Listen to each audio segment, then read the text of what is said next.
Бәріңізге сәлем. Бүгін майонезсіз жеңіл салат дайындаймыз.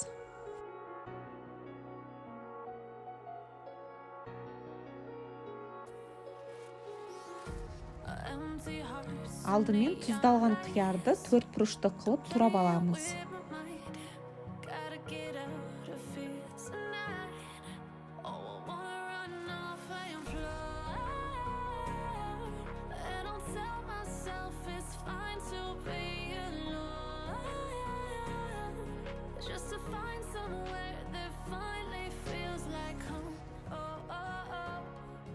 Қызыл пияз тураймыз. Егер ол болмаса, жай пиязды да қолдансаңыздар болады.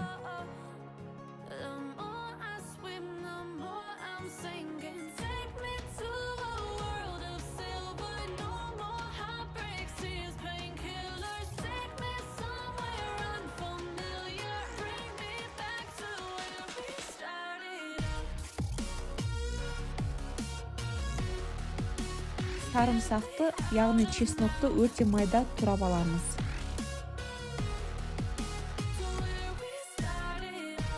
Қызылшаны мен қайнатып пісіріп алдым. Оны кішкентай қылып 4 бұрышты турауға болады, немесе үкіштен өткізуге болады.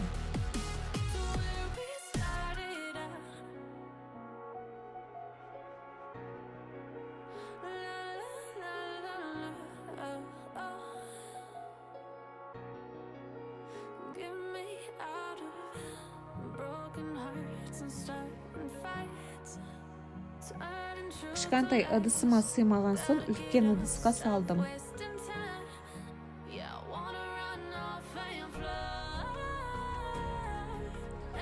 Сонында консервленген кукуруза салдым.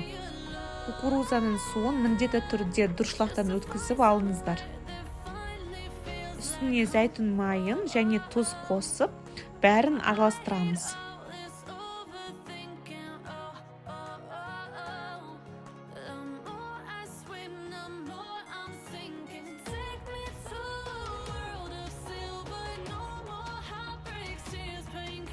Міне біздің ең тез дайын болатын салатымыз дайын. Пайдалы және дәмді салат болып шықты. Видео ұнаса, каналға тіркеліп, лайк басуды ұмытпаңыздар.